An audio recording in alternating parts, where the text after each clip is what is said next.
Assalamualaikum warahmatullahi wabarakatuh. Halo guys, kembali lagi bersama saya Bobby Hiren dan kali ini kita akan komentari video Listas itu yang judul Zombie Pahlawan Muslim ya. Ini memang topik yang cukup menarik. Memang apalagi akhir-akhir ini ya. Ini sebenarnya kalau Anda cek ya lacak itu tahun 2015 sudah ada juga gitu. Cuman memang ini adalah perdebatan gitu. Cuman gini guys ya, saya mau terangkan dulu gini. Sejarah itu kan ada banyak versi ya, ada versi dari A, dari B, dari C. Nah, kita harus membandingkan semuanya, jangan hanya lihat dari satu sumber gitu. Nah, contoh misalnya kayak penjajah Indonesia ya, saya kemarin baru aja baca sekilas itu, bahkan penjajah Belanda mengatakan bahwa pejuang-pejuang Indonesia itu jahat ya, mereka seperti setan gitu. Saya baca manur gitu kan. Jadi begitulah penilaian dari penjajah Belanda ya, tentara Belanda terhadap pejuang Indonesia gitu. Jadi memang versi penjajah Belanda dengan versi Indonesia itu beda sejarahnya. Coba Anda misalnya Anda nonton film sejarah atau paling gampang kayak Slam Si Pitung lah misalnya, atau CGI. Itu kan digambarkan bagaimana misalnya si Pitung ya, atau CGI itu kan digambarkan sebagai perampok, garong, penjahat gitu kan. Itulah versi penjajah Belanda begitu. Jadi mereka merasa mereka yang benar gitu. Padahal faktanya mereka salah gitu kan. Mereka menjajah Indonesia ya. Jadi tokoh-tokoh pahlawan seperti Pitung, GI, yang lainnya, Pangeran Pregoro itu semuanya berjuang dalam penjajah. Nah, jadi versi ini, jadi makanya kita harus lihat dari semua perspektif biar kita punya kekayaan dalam wawasan. Nah, sebelum kita tonton video Lewis, kita akan ambil dulu dari literatur Islam ya, dari sudut pandang Islam, karena ada sejarah dari Islam ya, karena Islam itu kan punya sejarah sendiri, dicatat oleh para tabiin dan tabiin atau orang-orang sejarawan Islam gitu kan. Nah, Barat juga punya sejarawan mereka. Nah, karena terminnya katanya zombie ini adalah ya berusaha dihilangkan lah, kan itu kan yang berkembang kan, berusaha dihilangkan, makanya digambarkan sebagai mayat hidup dan sebagainya macamnya untuk menghilangkan jejak dan ibaratnya untuk ibaratnya saking bencinya atau bagaimana itu kan, untuk menghilangkan hal seperti itu. Nah, kita perlu lihat dari kedua sisi biar adil berimbang itu. Nah, kalau nanti di video list Anda tidak akan menemukan ini, maka saya kasih perbandingannya biar Anda bisa menilai sendiri gitu kan. Nah, sekarang kita lihat dulu Islam dan sejarah pendudukan Afro-Brazil. Nah, ini mengenai sejarah Islam di Brazil ya. Saya bacakan. Sejarah Islam di Brazil dimulai dengan masuknya orang-orang Afrika dalam bentuk perbudakan. Jadi ada orang-orang Afrika dulu itu ya, Islam ya, dijadikan budak. Kita tahu lah dulu tuh kan zaman-zaman tahun-tahun 1550 sampai tahun 1900 itu kan penjajahan itu di mana-mana. Penjajahan oleh orang-orang Kristen dan Katolik ya. Dari Anda tahu lah slogan Gold Gospel Glory, mereka menjajah ke seluruh dunia. Mulai dari Afrika hingga ke benua Amerika sampai ke Indonesia juga gitu kan. Itu sampai ke Australia malah. Jadi mereka tuh menjajah guys. Atas perintah Paus untuk menyebarkan. Jadi mereka tuh menjajah dengan 3 slogan. Misinya adalah Gold Gospel Glory. Gold mencari emas atau kekayaan, Gospel menyebarkan Injil, dan Glory mencari kejayaan. Makanya nggak heran mereka menjajah tuh sambil menginjil juga gitu. Nah, dimulai dengan masuknya orang-orang Afrika dalam bentuk perbudakan. Jadi orang-orang Muslim di Afrika dikirim ke Brazil. Untuk apa? Nah, untuk bekerja di kebun tebu. Nah, Brazil menerima 37% dari seluruh budak Afrika yang diperdagangkan. Luar biasa, perdagangan manusia pada waktu itu. Kaum muslimin diperdagangkan oleh orang-orang penjajah Kristen kafir dari Eropa, Portugis dan Inggris dan Belanda, ya kan, dan negara lainnya. Kalau ini kasusnya Portugis guys. Nah, berjumlah sekitar 3 juta orang bangsa Afrika. Ini sekali lagi surprise lagi ya, betapa jahatnya penjajah itu. Jadi mereka bukan hanya menjajah Indonesia, tapi hingga ke Brazil, hingga ke Afrika gitu kan, Amerika, bahkan ke Australia. Sejak tahun 1550 ya, orang Portugis telah menggunakan budak berbangsa Afrika untuk bekerja di kebun tebu yang sebelumnya dimusnahkan oleh penduduk tupi setempat. Sebagian sejarah mengatakan bahwa Brazil merupakan negara Amerika yang paling banyak menerima orang Muslim berbangsa Afrika yang telah diperbudak. Jadi zombie itu kalau dalam sejarah Islam itu adalah budak yang diambil dari Afrika. Pada tahun 1835 di Bahia, Muslim berbagai bangsa pernah mengadakan suatu pemberontakan. Ya, peristiwa itu telah menyebabkan banyak orang terbunuh. Semenjak itu, pihak Portugis telah mengadakan langkah berjaga-jaga terhadap Afro-Muslim, termasuk memaksa mereka menganut agama Katolik. Nanti kita akan lihat bahwa si Zumba juga dipaksa di agama Katolik. Ya, Zumba ini dipaksa, guys. Jadi mereka beragama Muslim. Jadi memang dalam sejarah tuh fakta kalau umat Islam itu dipaksa untuk menganut agama Katolik, guys. Dipaksa, gitu loh. Walaupun demikian, komunitas Muslim di Brazil tidak dapat dinyatakan begitu saja. Hingga tahun 1900 dicatat masih terdapat hingga tahun 1900 masih dicatat masih terdapat 10.000 Afro-Muslim yang hidup di negara Brazil. Nah, yang Anda lihatnya sekarang adalah literatur Muslim, guys, ya, literatur Islam gitu. Jadi ini buku karya Jihad At-Turbani. Jadi merupakan karya Jihad At-Turbani mengenai status tokoh Islam yang berpengaruh terhadap sejarah. Di buku ini merupakan karya fenomenal berdasarkan riset sebagai tandingan terhadap status tokoh yang berpengaruh terhadap sejarah karya Michael Hart gitu.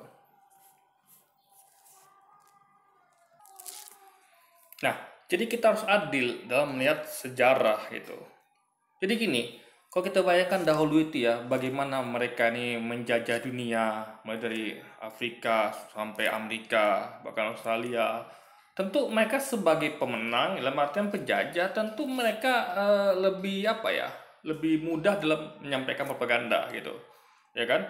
Maka nggak heran dikatakan, misalnya nggak heran juga ada orang-orang sekarang mengatakan bahwa Belanda itu bukan menjajah, Portugis juga menjajah, mereka adalah berdagang seperti bank gitu. Jadi tentara Belanda tuh seperti pegawai bank gitu kan. Itu narasi-narasi yang bahkan bukan dibuat oleh penjajah itu sendiri gitu, coba. Orang-orang kafir yang membelanya gitu. Ini sangat menyedihkan, guys. Maka kita harus berimbang gitu. Ya kan? Anda bayangkan ya, begitu propaganda yang luar biasa berbahayanya. Saya buat videonya kan, di mana di situ dikatakan penjajah Belanda difitnah gitu. Penjajah Belanda Penjajah Belanda itu bukan menjajah, mereka cuma berdagang. Jadi para tentara tuh seperti pegawai sapam bank gitu. Kan ini kan parah gitu, guys. Udah gak masuk akal. Segitu mereka telah membuat propaganda gitu. Itu baru oleh pendukung-pendukungnya di zaman sekarang. Apalagi orang penjajahnya betul gitu kan. Jadi jangan heran akan hal itu. Maka kita harus berimbang.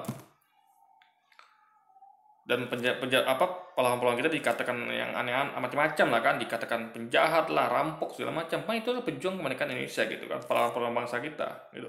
Nah, coba kita lihat ya. Ini bukan hanya masalah ini, ada masalah lain juga ya. Coba kita perluas wawasan kita.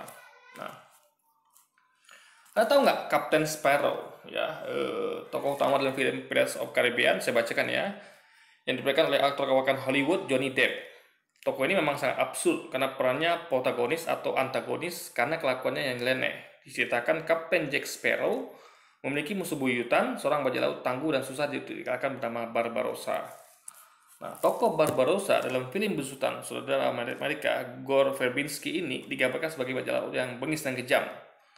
Barbarossa sendiri bukanlah nama asli, namun sebuah julukan yang diberikan oleh orang-orang Eropa kepadanya yang berarti janggut merah.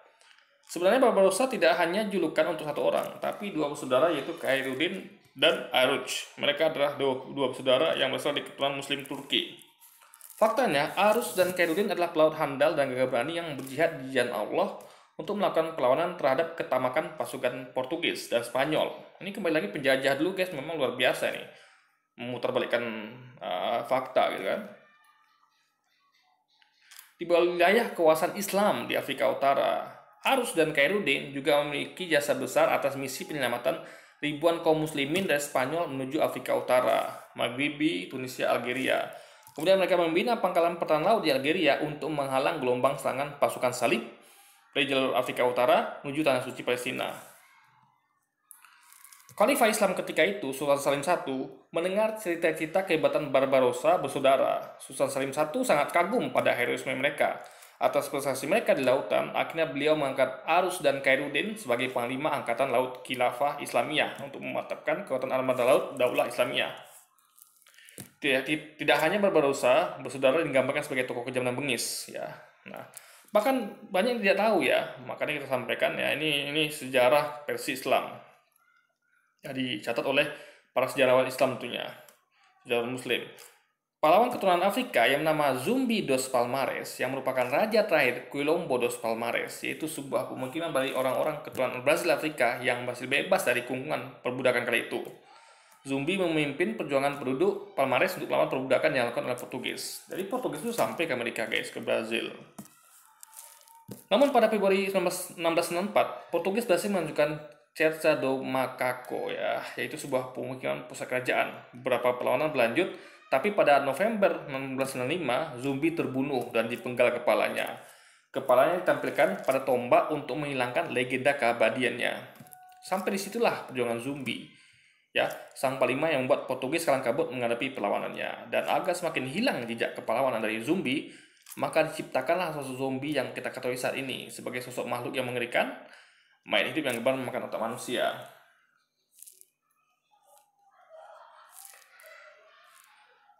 Nah, ini masih panjang nih guys ya. Dengan demikian beberapa kisah pahlawan Islam yang kita akan ulang dan digambarkan oleh pihak Barat menjadi tokoh yang kejam dan mengerikan agar umat Islam tidak mengenal pahlawannya. Inilah faktanya bahwa banyak pahlawan Islam yang kisahnya dikubur oleh Barat. Tidak hanya pahlawan Islam yang gak berani dan berjuang demi membela kaum muslimin, banyak juga penemuan-penemuan yang sesungguhnya ditemukan oleh tokoh Islam namun diakui oleh bangsa Eropa sebagai penemuan mereka. Nah, ini juga fakta ya guys ya. Berapa banyak penemuan Islam itu yang diakui sebagai milik bangsa Barat. Padahal itu yang menemukan orang Islam seperti Al-Jabar, apalagi itu Al-Manak dan lain sebagainya kan. Nah, misalnya saja jika ditanya siapa penemu benua Amerika, kebanyakan dari kita akan jawab Christopher Columbus sebagai orang menemukannya. Itu dijadikan sekolah gitu kan. Makanya kita sebagai Islam Muslim itu harus tahu sejarah kita guys. Jadi wajar saja karena itulah yang diajarkan kepada kita bahwa Christopher Columbus menemukan benua Amerika pada tahun 1492. Nah, faktanya pada pertengahan abad ke-10 ya, di masa pemerintahan Abdul Rahman III 1929 sampai 1961 ya. Jadi lebih awal nih guys. Jadi 500 tahun sebelum Columbus menemukan benua Amerika. Jadi pada tahun itu 929 sampai 1961 dari Daulah Umayyah Andalusia, para penjajah Muslim telah belajar dari pelabuhan Spanyol Deiba atau Palos ya ke suatu tempat yang dinamai Laut yang Gelap dan Berkabut. Lokasi itu sama dengan posisi benua Amerika saat ini. Nah, catatan itu ditulis oleh sejarawan Muslim sekaligus ahli geografi ternama Abdul Hasan Al-Ibnu Al-Husain Al-Masudi di tahun 871 sampai 157 Masehi dalam kitabnya Murus Dahab wa Madin Al-Jawhar dalam yang artinya padang emas dan tambang permata. Jadi ada cerita sejarah dari sejarah Muslim itu ada nih, terus kita pelajari. Jadi kita harus berimbang. Jangan sejarah versi baratnya kita pelajari. Makanya kita harus belajar juga sejarah versi Islam yang dicatat oleh para sejarawan Islam. Ini tugas kita ya ke depannya. Jadi kita tuh harus kaya ada ke sejarah. Jangan hanya sejarah dari satu sudut pandang aja guys gitu. Nah, disebutkan seorang navigator Muslim bernama Kaskas bin Said bin Aswad dari Cordoba, Spanyol. Berlayar dari Delba atau Palos pada 1889 Masehi. Para penjelajah Muslim ini menyeberangi Samudra Atlantik mencapai wilayah yang tidak dikenal ya atau Majola dan kembali dengan harta yang luar biasa. Selain itu ada juga catatan yang berasal dari Cina kuno.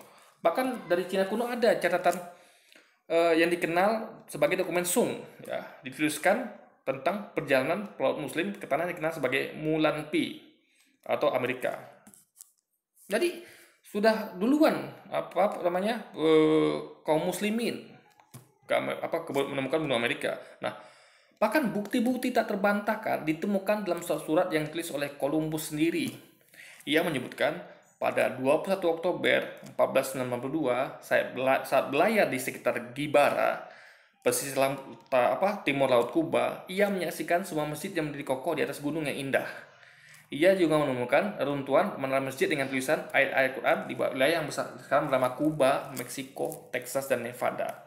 Nah, 5 abad sebelum Christopher Columbus mengklaim bahwa ia orang pertama yang menemukan benua Amerika, para pelaut Islam sudah lebih dulu tiba di Amerika.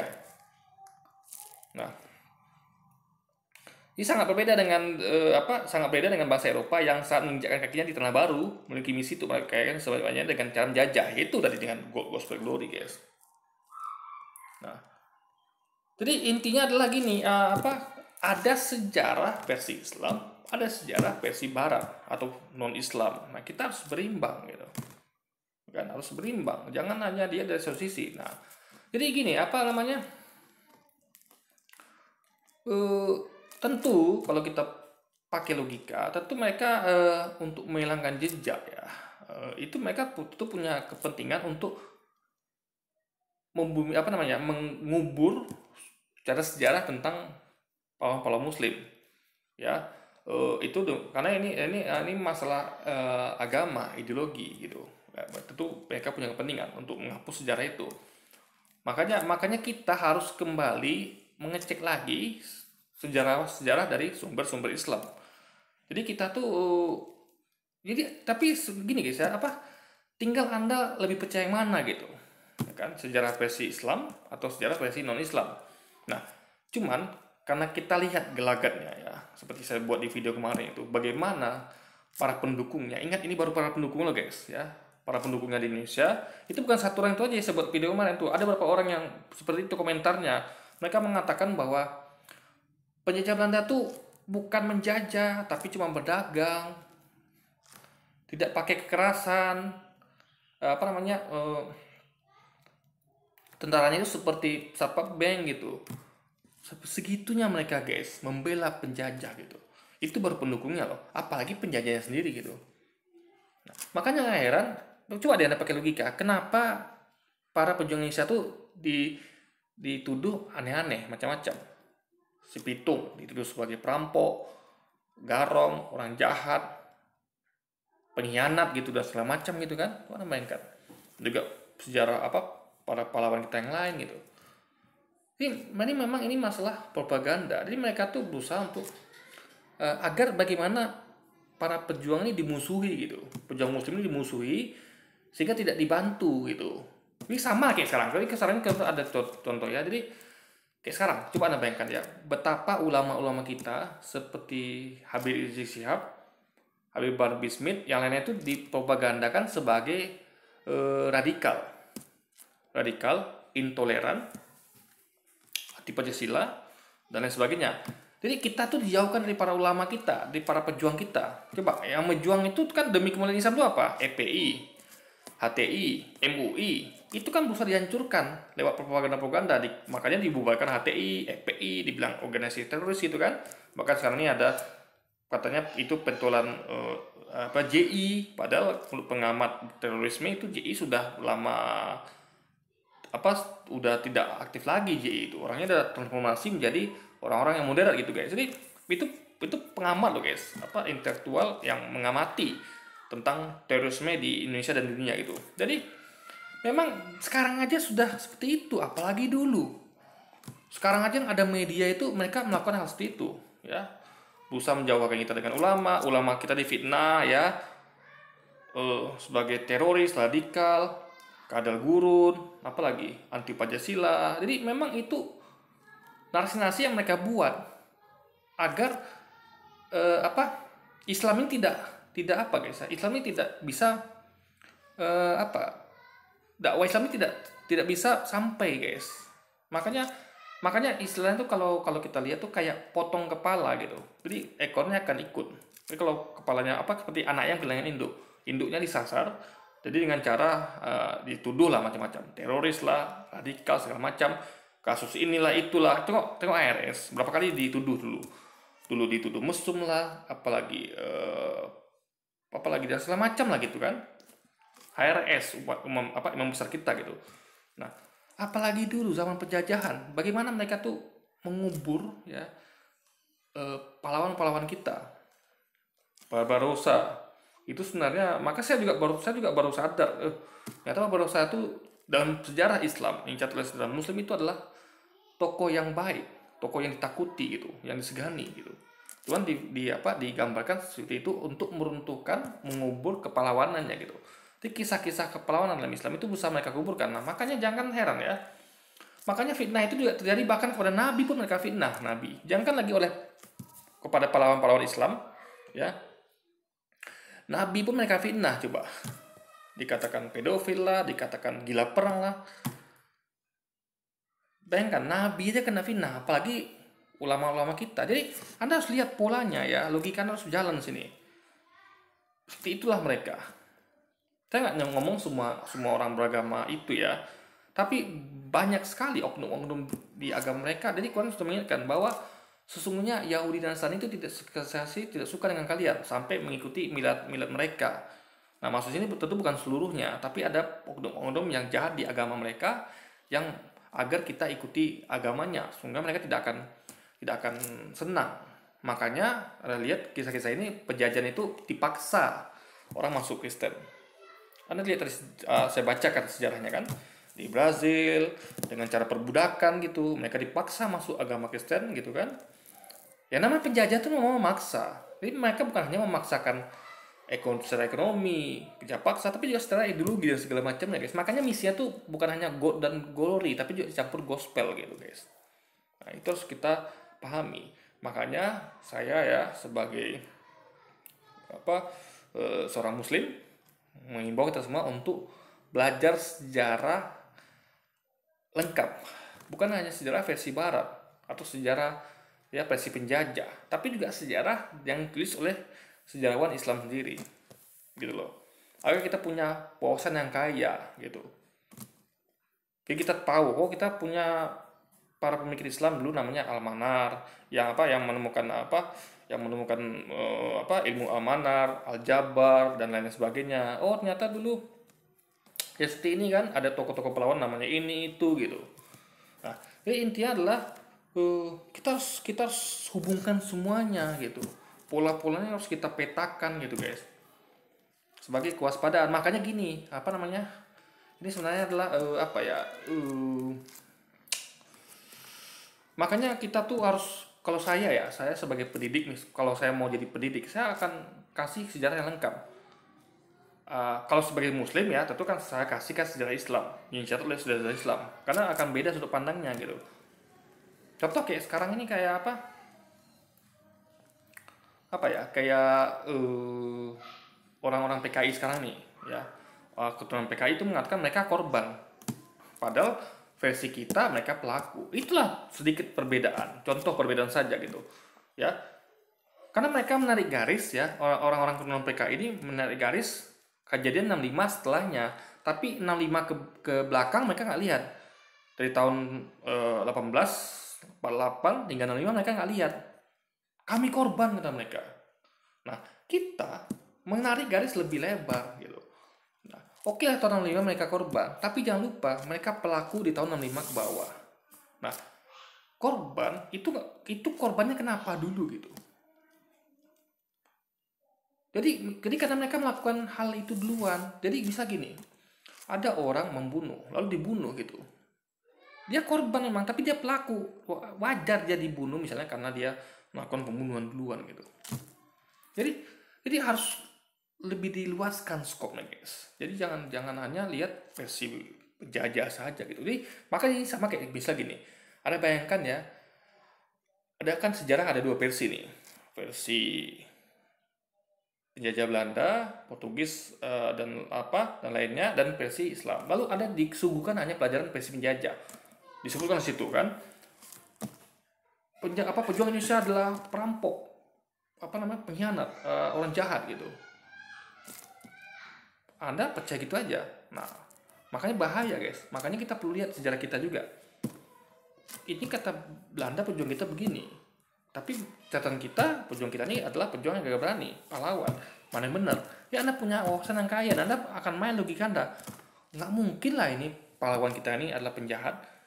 Yang nulis saja dari pihak penjajah, sedangkan dia jahat. Masa orang jahat? Kita nggak bisa ambil data dari sejarah-sejarah dari orang jahat guys, nggak bisa guys. Maka kalau saya jujur pribadi, saya nggak menerima dan tidak begitu saya percaya dengan sejarah yang dibuat oleh orang-orang yang jahat seperti penjajah Belanda, penjajah Portugis ketika mereka menggambarkan apa tentang kayak Barbarossa, kayak apa, kayak zombie tadi, lalu kayak yang toko lain kayak misalnya apa, bahkan nabi kita pun difitnah gitu kan, digambarkan sebagai gila perang lah, penjahat perang lah, dan sebagainya macamnya, pedofil lah, apa namanya, hipersek dan segala macam gitu. Jadi kita harus lihat dari sejarah kita sendiri gitu. Sebagai muslim peganglah sejarah kita. Nah kalau mereka silakan penjajah pakai sejarah mereka. Makanya orang-orang kafir di Indonesia yang mendukung penjajah ya, yang mengatakan penjajah itu cuma pedagang, tentaranya itu baik gitu. Jadi dia samakan dengan Satpam Bank BCA gitu, luar biasa. Satpam Bank guys. Satpam Bank itu kalau kita ke bank ya, selamat siang Pak, selamat pagi Pak gitu kan, selamat pagi apa Bu, selamat siang Bu gitu. Masa disamakan penjajah Belanda dengan Satpam Bank gitu? Itulah bahayanya propaganda mereka gitu. Nah, makanya sebagai ini himbauan sebagai kaum muslimin ya, kalau mereka terserah mereka menganggap bahwa itu pahlawan itu nggak ada gitu. Memang mereka berdasarkan pada sejarah mereka, sejarah yang dibuat oleh para penjajah, penulis-penulis dari bangsa mereka, dari bangsa penjajah yang menjajah Afrika hingga ke Amerika, bahkan Indonesia juga. Ya mereka berdasarkan itu silakan. Memang mereka golongan itu. Nah kita sebagai golongan muslim, kita pakai sejarah Islam gitu. Sejarah tulis oleh orang-orang kita yang merupakan korban. Ingat ya, banyak kaum muslimin dunia ini jadi korban penjajahan. Di Afrika, ya kan? Makanya kita bahkan sampai di ekspor ke apa? Tadi Brazil ya, ke Amerika sebagai untuk mengerjakan perkebunan tebu. Luar biasa guys. Indonesia juga begitu kan. Tadi paksa tuh bekerja tanam paksa, kerja paksa, itulah kejamnya penjajah. Dan penjajah itu ingat, ya, mereka memakai 3G, ya, misi mereka 3G, God, Gospel, Glory. Nah, kita jangan terjebak dengan itu, ya, sebagai seorang muslim, kita harus meyakini sejarah kita lah yang benar. Karena kita korban, kita nggak mungkin pakai sejarah dari pelaku, kita tentu pakai sejarah yang benar itu dari korban, guys. Yang betul-betul terzulimi oleh penjajahan yang jadi di buka bumi Indonesia 350 tahun dan di dunia dari tahun 1550 ya, itu lebih mungkin lebih dari awal dari itu lagi ya, berlangsung berabad-abad gitu guys. Oke, jadi saya nggak tahu nih langsung ke video Luis atau enggak ya. Karena sebenarnya ini udah cukup, tapi tengok nanti lah ya, mungkin kita akan sambung ke video Luis. Tapi penting minimal ada punya basic gitu, bahwa banyak pengaburan sejarah yang dilakukan oleh pihak barat, pihak penjajah gitu, ya kan, pihak orang-orang yang memusuhi Islam dulu ya. Karena tentu kenapa saya katakan memusuhi Islam, karena memang Quran sendiri menyebutkan dan memang mereka menjajah bangsa kita gitu, umat Islam gitu, dijajah. Karena misi mereka aja sudah 3G, ada gospel dalamnya. Tentu yang non muslim, berarti bukan hanya Islam, jadi apapun agama pada waktu itu tentu akan disebarkan gospel ini guys, dengan cara apa? Penjajahan. Oke, jadi mungkin share dulu video kita kali ini. Sampai jumpa lagi di video-video selanjutnya. Wassalamualaikum warahmatullahi wabarakatuh guys.